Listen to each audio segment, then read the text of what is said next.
So, good morning and welcome to this talk about IBM Bluemix OpenWhisk, the future of cloud programming. That sounds good, right? Event-driven and serverless computing with OpenWhisk. So my name is Andreas. I am the technical product manager for OpenWhisk, and today I'm presenting together with Michael. So maybe you want to introduce yourself shortly. Yeah, my name is Michael Behrendt. I'm working with Andreas on OpenWhisk, and I'm responsible for the technical strategy that we are driving around OpenWhisk. Okay, thanks, Michael.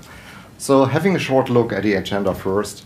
So I will try to start to give you a very short introduction about what OpenWhisk is and how it compares to more traditional models. And then Michael will tell you a little bit about how OpenWhisk works internally, how we have built it, typical usage scenarios. He will explain a little bit the basic concepts of the programming model, and then I will conclude this session with some demos after we have bored you with so many slides. There's a little bit of time at the end for questions, but also to make that point right now, we have booths out there, so if you have additional questions, just feel free to step by. So, crisp and to the point, what is OpenWhisk? OpenWhisk is an event action platform that allows you to execute code in response to an event. So, think of an IoT scenario where you have sensors that are continuously emitting data, and then each single data point can be seen as an event, and you might want to execute custom logic that you have implemented in what we call an action that encapsulates your application logic in any of the language that we support. OpenWhisk is currently available as managed service or commercial service on top of Bluemix, but it's also available as open source. It's being hosted on GitHub. So, and of course, I would like to take the opportunity at this point in time to encourage you to have a look at our GitHub repository to provide us with feedback, and even better, to participate and to contribute. It's an open technology, so we need you as a community to help us to accelerate the development of all of this. Since September, it's available. The commercial offering is available as a beta program. It's entirely for free. You do not need a credit card. So if you're interested, just go there, play around, and provide us with feedback. You guys know very well what you want to build with technologies like these. We need your feedback to provide you with exactly the right tooling. So we really rely on your feedback. So the key question, of course, is how can a technology like OpenWhisk or a serverless technology be better than a traditional model? And I would like to explain that along a very simple, basic example, so to make sure that we are all on the same page. So assume you want to execute application logic or custom code just because something has changed in a database service like, for example, Cloudant, right? How would you do that today in a platform like Bluemix when you wouldn't have something like OpenWhisk? So you would probably write a little application. The application would contain code. The code would be able to connect to the database to check if there's some change. This little application would then run on a virtual machine or part of a container or something like that. And then to continuously check for changes, you probably would have to do some kind of polling. So you would have to ask the application over and over again, hey, has something changed? Because there is no real event programming model that would allow the service itself, the database service, to tell you that something has changed, right? And this is, of course, bad from a utilization perspective, because that means that this little application is very often waiting for the next request to come in. For the rest of the time, it's idling around. And even so it's idling around, not being executed, the underlying VM, for example, it's still up and running and then costs you money. It's also bad from a scalability perspective, because, for example, if you went with a virtual machine, you are initially at least bound to what you have ordered. But what if load increases? If load increases, you need to answer the question how to scale, so based on which metrics, and how fast to scale. So probably you would end up with the need to set up very complex auto-scaling rules, which is nothing that you as a developer are primarily interested in. It costs you just time. You want to code. You want to get your code running. It's also bad from a resiliency perspective, because to achieve high availability, you would at least need two processes, which is a kind of redundancy that costs you additional money. You probably also want to support something like deployment in multiple regions. that costs even more money. And the fun stuff at the end is you need to keep all of this stuff running and healthy. So a lot of work that you as a developer who wants to focus on coding might not be interested in, and a lot of stuff that takes a lot of operational cost that you are not willing to pay. So OpenWhisk makes things much better. So what we have here is we have the event that I've already mentioned that is supposed to kick off the action that contains the application logic supposed to be kicked off. We call this event a trigger, and the trigger might come from some service. It ends up at the OpenWhisk engine. And from the OpenWhisk engine, we determine the right action that you as a developer has implemented containing the application logic in any of the languages that we support. That's what I already mentioned. And then once we have determined the right action, the magic begins. So what we do is we are able to very quickly deploy these little actions. Then we run these actions, we execute them, and then we throw them away again. So there is never ever stuff idling around. We have a kind of 100% optimal utilization, and that's why you do not need to pay for things idling around, because there is nothing idling around. From a scalability perspective, it's also very interesting, because what we can do is we can parallelize the deployment of these little actions. So if load increases, we just deploy more actions. If load decreases, we throw some of them away again, right? So there's nothing idling around. And the entire business of high availability and resiliency, it entirely becomes our problem and not yours anymore. From a more general perspective, of course, OpenWhisk falls into the field of serverless computing, otherwise we wouldn't be here. And that means, very generally spoken, it provides you with a serverless deployment and operations model, hiding any kind of infrastructure and operational complexity, so that you can do what I just mentioned, so that you can focus on quickly developing value-adding code instead of taking care of all these low-level details. It guarantees you an optimal utilization where you do not have to pay for resources idling around, but for the code really being running. And it scales inherently on a per request basis, which means that we at any point in time provide you with the capacity and resources you need to run your application depending on the load that is coming in. It also provides you with a very, very flexible programming model where you can develop in totally different languages. So for example, we support currently JavaScript or Node.js. We support Swift, and I'm really talking about Swift on the server side. So assume you are a mobile developer and you want to outsource compute-intensive tasks to a scalable cloud platform. That's pretty cool, because you do not have to learn anything new. You can develop your iOS application in Swift, and then you can outsource some tasks and can embed them into the actions that I've already mentioned, deploy them on the server side in the same language. So we lower the barrier for development. And we also support Python, and in a limited way, Java and Docker, which is also very interesting, because that means if a language is not natively supported for implementing these little actions that you want to execute in response to an event, you can package something in a Docker container and just execute a Docker container in response to the event. We have currently also seen that there are community efforts going on that are not only driven by us, IBMers. So people are adding support so that you can code in Go and in Haskell and in Scala. It's very interesting to observe that people are already helping us doing this. And there are also, there's also support for different invocation models. So the little actions supposed to be executed in response to an event, they can be executed synchronously, asynchronously, periodically, so different things that we support here.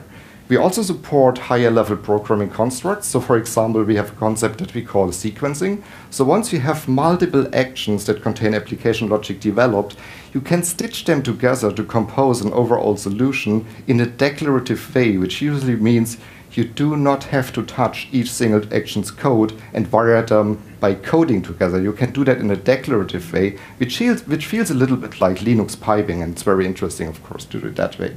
We also support something like parameter binding. So for example, you might have credentials, right? You do not want to put the credentials into the action's code. You want to bind that to the actions, but not inject the credentials into your code.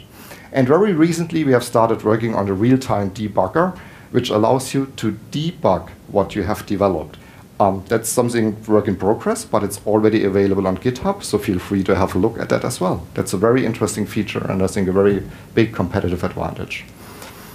But the best thing, in my opinion, is that it's an entirely open technology. which means the engine is open. You can take it, you can run it on Bluemix, but you can also take it and deploy it on any other infrastructure, which means that we avoid any risk for any kind of vendor login. But even better, even the ecosystem around is entirely open. I mean, if you have an engine, that's good, but what you need is all these services that emit the events or consume the events. And what we have for you is an open interface of event emitters, which means that anyone, including you, and of course I would once again like to encourage you to do so, that anyone can enable services and make it part of that ecosystem. It's not only us as IBMers who do that, it's even you guys who are able to do that. OpenWhisk has been implemented in Scala, and it's also implemented based on other open technologies. So we use under the hoods, we use Docker, Kafka, Consul, and what we currently are observing, once again, something the community is driving, not we as IBMers, is that there are community efforts to integrate with other open tools where integration just makes sense. So for example, we have an extension for Visual Studio Code. So you can do the creation of the little action, deletion of the little action, invocation of the little action, everything embedded in Visual Studio Code without the need to leave the IDE, which makes developing very easy. You can also combine OpenWhisk with Node-RED. We will see that a little bit later. So a lot of efforts going on in that space as well. And very recently, we have put our Apache Incubator proposal out jointly with our partner Adobe. And I think this is a strong statement that we are really, really interested in making that an open, non-IBM-ish effort. At this point in time, maybe one thing for clarification, because I've been asked that this morning again. Is OpenWhisk meant to replace all the other means that we already provide in our Bluemix platform? Of course not. All of these ways that Bluemix allows you to develop your application will remain to coexist and all have their pros and cons. So for example, on the right-hand side, you can still go with virtual machines, and of course there are advantages, because this gives you the entire control and flexibility of the full stack. You can pick the CPU you need, you can pick the memory you need, you can pick the operating system you need. If you don't need this flexibility, because the price for this flexibility is complexity you have to care about, you move from the right to the left, and at the end you end up at OpenWhisk, which makes getting started simply much easier. This is the general story, and now I hand over to Michael, who will explain a little bit how it works behind the scenes. Okay. Thank you. So there are different ways to invoke actions within OpenWhisk. One of them, as Andreas already lined out, you can trigger actions based on events kicking off in various event sources. So there is an event source, for example, called Cloudrun, which is a managed service based on CouchDB that we have. You can use push notifications. You can use Kafka, which is something we are working on as an event source. And you can hook up very easily those event sources that are registered with OpenWhisk with the actions that should be invoked in response to that. The other option for you to invoke actions in OpenWhisk is to directly invoke them. So not relying on any event source to have something occurring, but you explicitly calling an API to invoke those actions. You can call them from any endpoint. It can be from a single page app that's running in a browser. It can be from a web app. It can be from a mobile app. The canonical approach you take is there is one URL that you can use in order to post an HTTP message against it. It's JSON in, JSON out.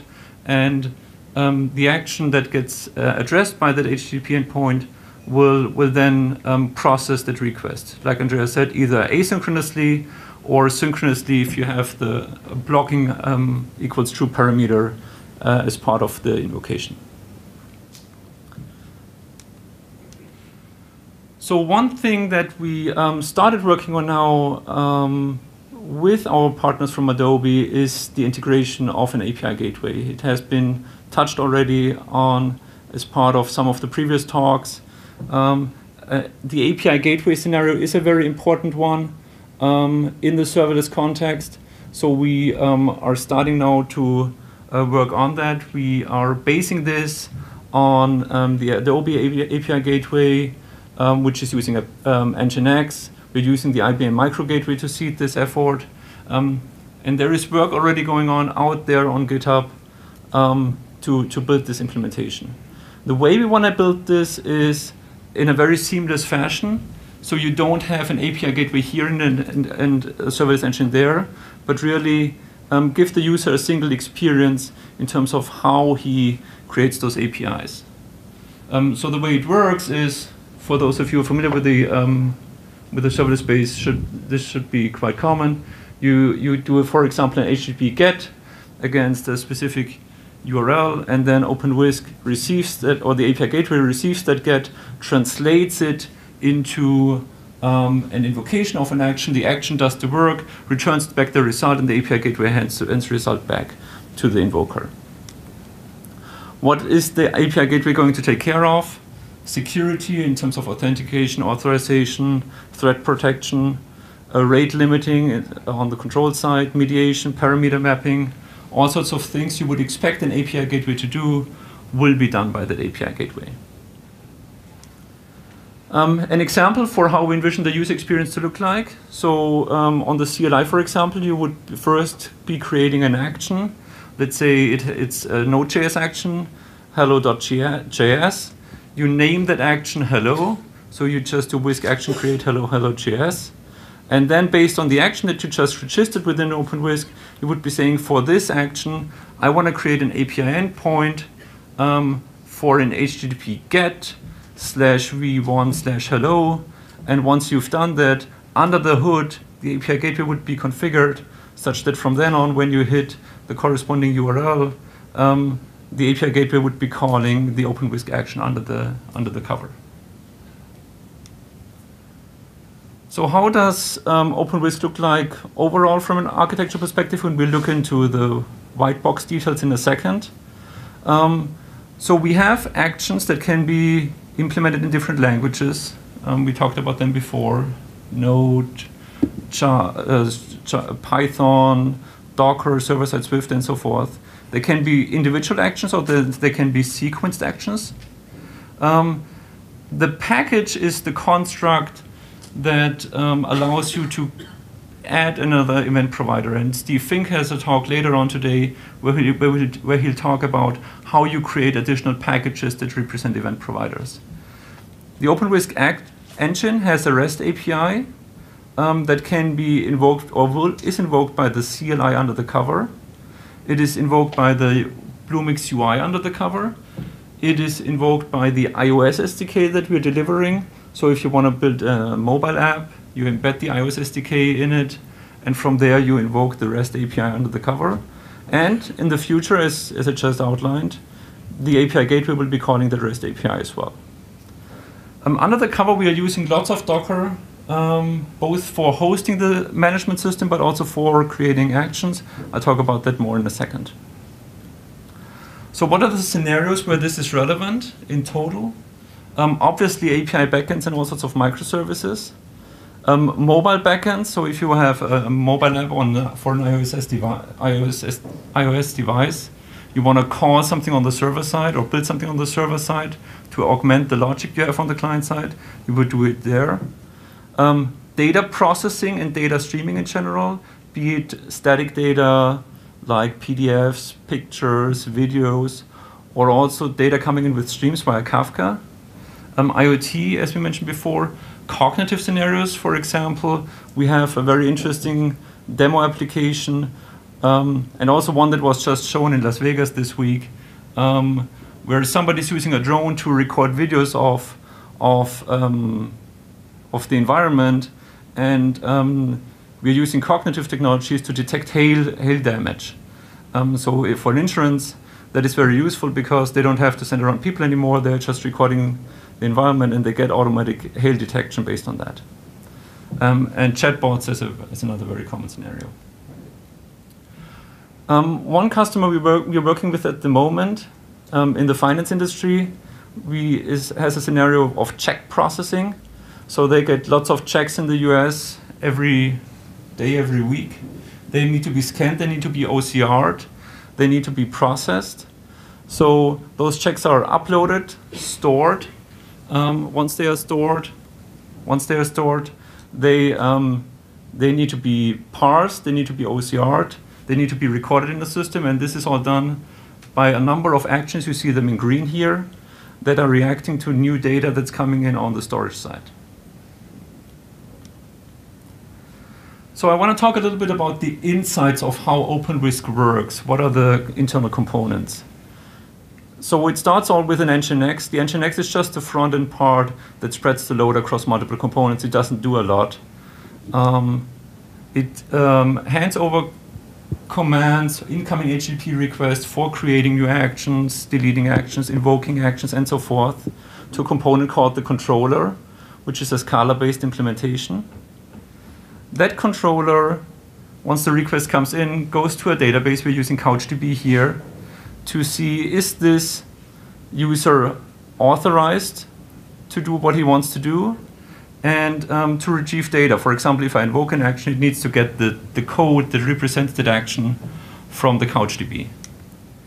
Then it talks to console. Console is used in OpenWhisk to keep an understanding for what's currently going on in the system. Which actions are executed, which actions are running, how many are running concurrently, so we can throttle traffic. So once the controller determined which Docker host, which container host should be used in order to run an action, he sends the message out via Kafka. It's queued up there. And an invoker receives that. An invoker, think of an invoker as a container host that's running a little piece of code that instruments that container for executing actions as they come in. So the invoker code running on the Docker host receives the Kafka message, executes the action, and returns back the result. And of course, we can scale that out, so we usually have many of those invokers to execute actions in parallel.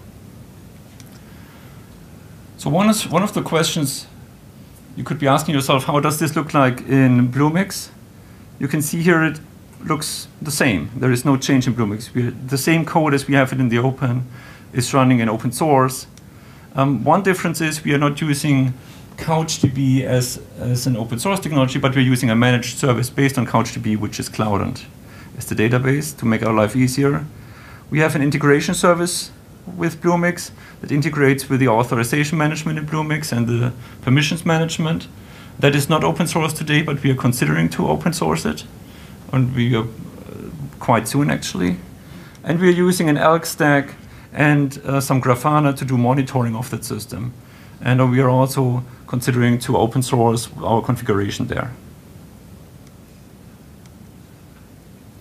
So one question you could be asking yourself is, when I invoke a Whisk action, is that equal to Docker run? Is it just running a container, or is there more behind it?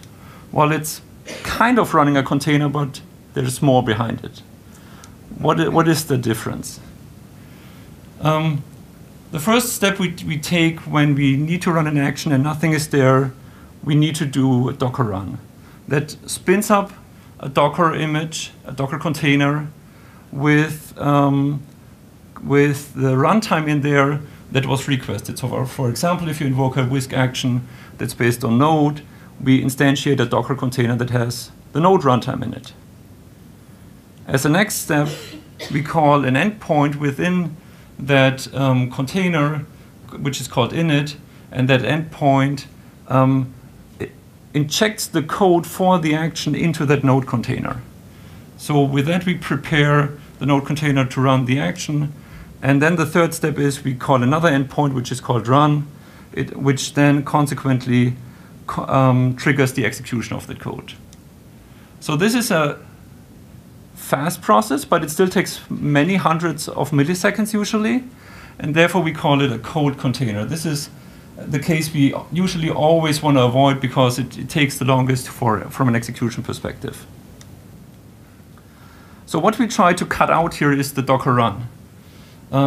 We do that by preparing actions, preparing containers that have already the runtime included. They are pre-provisioned. They can be reused for any user because they are pre-provisioned and not assigned it. They don't have code running from a user yet. So these pre-warm containers are already much faster, but we also want to cut out the init step of having to inject the code and have a container already prepared where both the runtime is in there and the code is injected. So if if a user is running an action very intensively at high frequency, we are reusing that container on a per user basis. We don't reuse them across users, otherwise there would be security problems.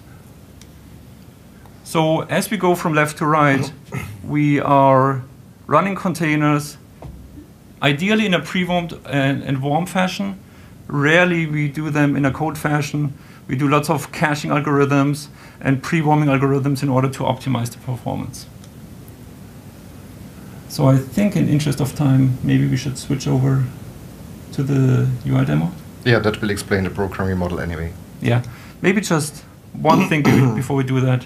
I talked about the debugger, and the debugger, Steve will also talk about that more. It's a very interesting capability which allows you to debug an action that's running in a serverless environment, which is something many people have been asking for.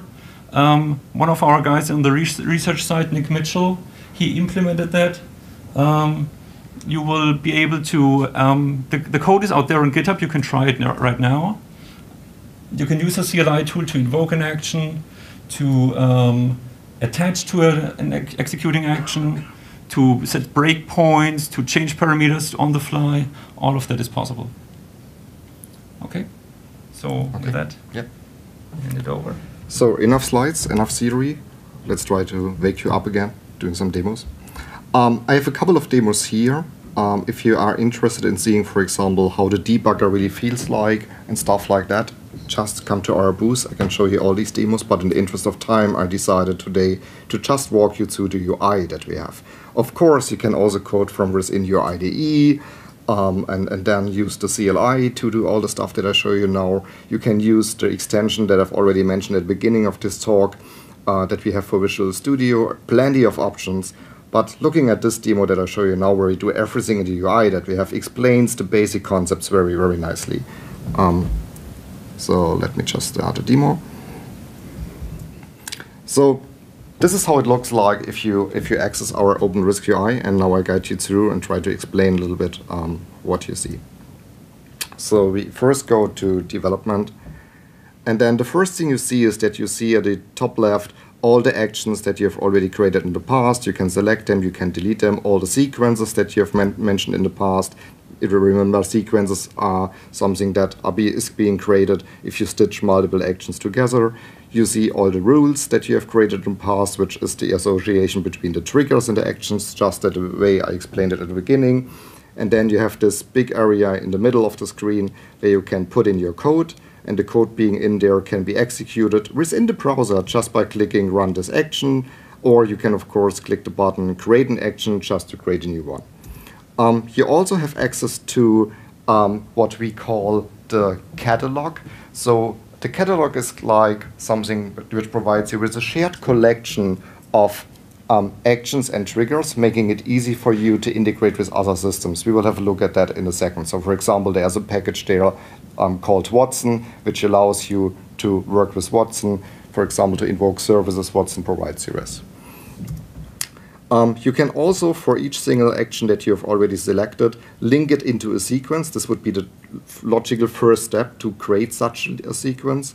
Or you can go to automate this action, which means you would like to associate a trigger so that this action is being fired based on the trigger you have configured by going this path. So the first thing we do is what all developers do. We create a very simple a hello world action, and I decided to do this with Node. Of course, I could also have picked a different runtime. So let's do that. I click on create a action. I give the action a name, hello, and then I pick one of the runtimes being supported. So I go for Node.js version 6. Of course, I can then configure some additional things, like for example, the memory quota or the time limit. I just leave the defaults as they are. Then I click create action, and I copy the code in JavaScript that is supposed to return hello world when being executed in here. I make it live, and then I click run this action, and it will be executed directly here. You will see the result directly here in the browser after I click run with this value.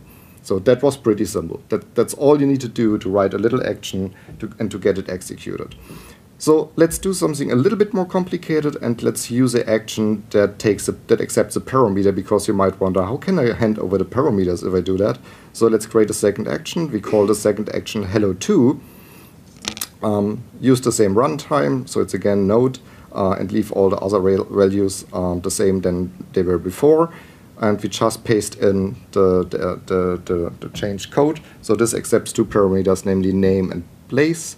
And then if we click run this action, the system prompts us for the parameters that I would like to hand over. And in this case, it's a JSON object that I pass in. And the parameter names are name and place, and the values for these are Andreas and Stuttgart, Germany. So if I now run with these values are being used to feed the little action that I've just created. And you see the result that we could expect. Hello, Andreas from Stuttgart, Germany. So very simple so far. So the next thing we do is we click the hello action and do this automate thing. So what I now would like to do is I would like to use a trigger so that this action is not being executed because I click this run this action button. It is supposed to be executed because something has triggered it. So we click on automate this action, and we have then plenty of options that we can go for. So for example, we could go for this periodic trigger. And at the very beginning, Michael and me already mentioned that we have this capability to execute actions in a periodic fashion. So let's try this as one example. And if you are interested in the other example, step by at our booth and we'll show you the others. So I click periodic, and the next thing I have to do is I have to click on create a trigger, and then I can pick different options. So I can say, okay, I want to execute this hello action on a per minute, per hour, or per daily basis, for example. I go for minutes, and I say I want to execute this every single minute. And then I create a periodic trigger. First, I have to give it a name. I call it my periodic trigger. Click on create periodic trigger to create it. And then I say, okay, next. And then I get a little visualization of what I have modeled here. So this says, if the periodic trigger fires, then invoke this action, and the action is called hello, exactly what I want to do. I save the rule. Now trigger and action, just the way I've explained it before, are being associated. And now what I can do is I could select this, or I could go to the monitor. And the monitor is a kind of dashboard where I see at the top right, it's the only part interesting for now, all the past activations that have happened. So now what I do is, and now the video is cut so that you don't have to wait for 4 minutes to see 4 activations.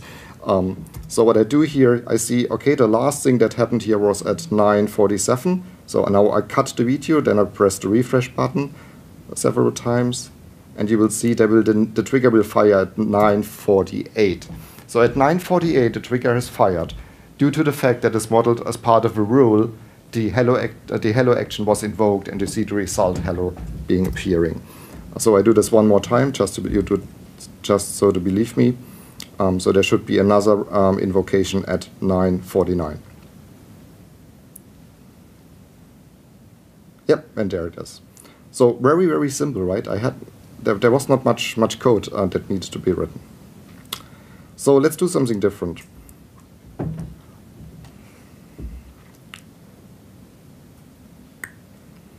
So Michael already mentioned that there are different ways to invoke an action. There's a way where we just model a rule and the action is being executed because something has emitted an event.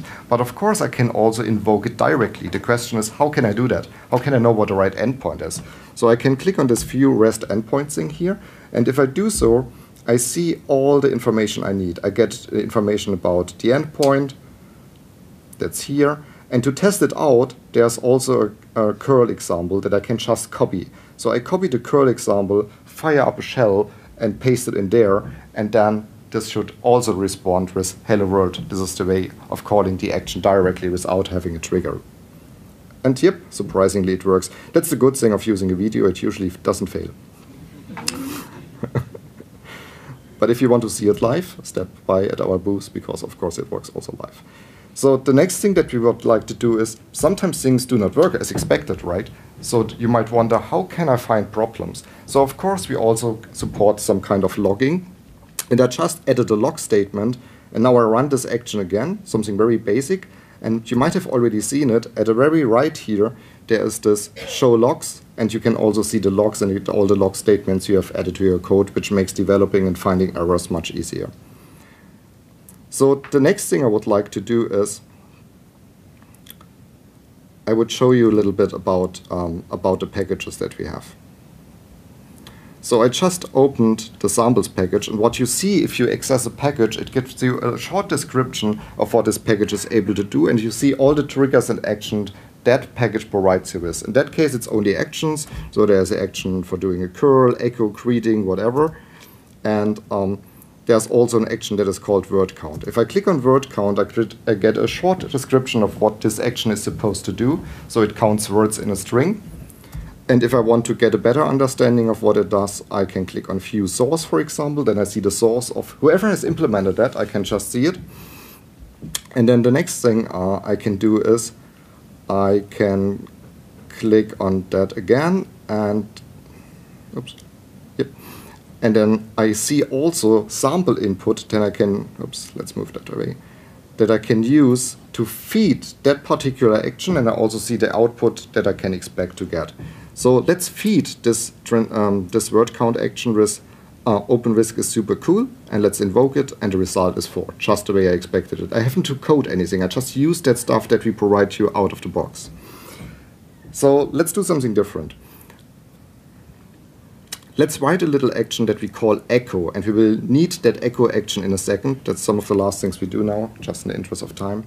So we write a little action, it's called echo, and echo is doing nothing else than responding with live is, and then appended or concatenated with the payload you hand over, with the key the payload you hand over, right? So, and now what we do is we use the Watson translation service, the same way we have just used the word count thing. So we click on translate to understand how this service works. So we see, okay, it translates some text, it requires some sample input, which tells from which language to which language you would like to translate. And the first thing you need to do, you need to create an instance on Bluemix for Watson. That's something I've already done, so I know my password and all that stuff. So no photos now, please. So I give it a name, and then I pass in my username and password for the Watson instance that I've already created, so that I have a binding that I can use. So no photos now, I will get you. I should change password. I don't trust you. Okay, and then I've created a binding. And now what I can do, I can first test this little action. So I go to translate, I can run this action, and I just put in here, translate from French to English the word wonderful. I do not hand over username and password, I just use the defaults from the binding, and I get back the translation for the word. I mean, I don't speak French, but hopefully it's right. So I get a translation. So now let's model a sequence. So what I do is I go to the echo action that I've just written, right? And this will always return the payload live is plus the word payload that is being handed in. Okay? And then I click to link to a sequence, and what I now do is I use the Watson translate stuff I've just shown you. So I go to Watson, I select the translate action, I reuse the binding with my credentials, and then I click to add to sequence. And then I get a visualization about what is supposed to happen. So if the echo action is being kicked off, then the next thing to happen is that it's being connected to the Watson translate service. So this looks good. Save action sequence. And now I click the action sequence and I just execute it. So let's click it.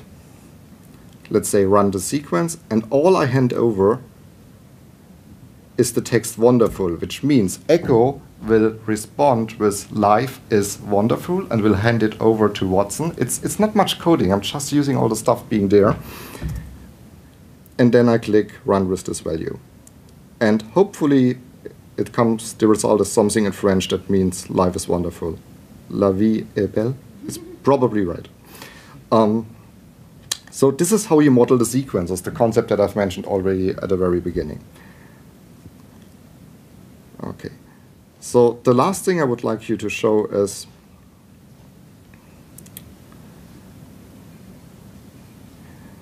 something different. So let's change the hello action a little bit, and let's say, okay, it is supposed to respond with hello from Git when being invoked. And I would like to automate this again. So what I want to do is that if something changes in Git, so now I use an external system, that then this action is supposed to be kicked off. So once again, I go to automate, I go to Git, because this is supported, I add a new trigger, and I paste in my credentials. So I paste in my Git username, no photos again. I call it my trigger.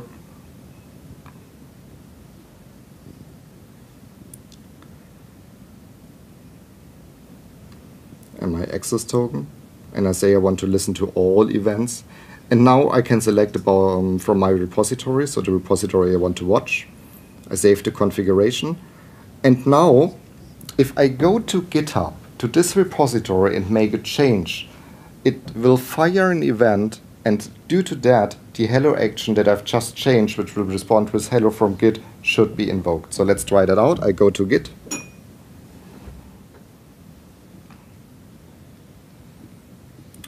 First of all, I open the monitor so that we can see that it's really working. And now I go to Git, press this here, make a very quick change, click the commit, and then we hopefully see in the monitor that this has worked. So let's refresh. And what we see is, yeah, it has fired, and we see the message hello from Git. So that's what I wanted to show you. We have a lot of more demos that I've already mentioned. So come to our booth if you want to see the debugger, come to our booth if you want to see the VS Code integration, if you have additional questions. So just to sum this session up here. It's not projecting. It's not projecting? Oh, no, it's coming. It is. Yeah, I think I close with this slide here. So I would encourage you just to play around, maybe today or tomorrow, because we are around. If you have additional questions, we can help you. We'd would also be very interested in the ideas that you have, in the scenarios that you would like to build. Maybe you have already started playing around and have questions. So if you want to start working with the offering on Bluemix, just go to this URL here, console.ng, blah, blah, blah. Once again, it's entirely for free. There's no risk, no credit card that you need. Or have a look at the open source offering. Maybe you want to deploy it locally on your own infrastructure. And if you want to have more information, we have a lot of resources out there that you can have a look at. So we have the Developer Center, for example. We have a blog. We have information on GitHub and all that stuff. I assume we'll put a slide deck here on SlideShare after the conference, so we'll find it, and then you find all the links that might be here of interest. I would also recommend to follow us on Twitter. And if you directly want to communicate with the development team, I would recommend that you join our Slack channel.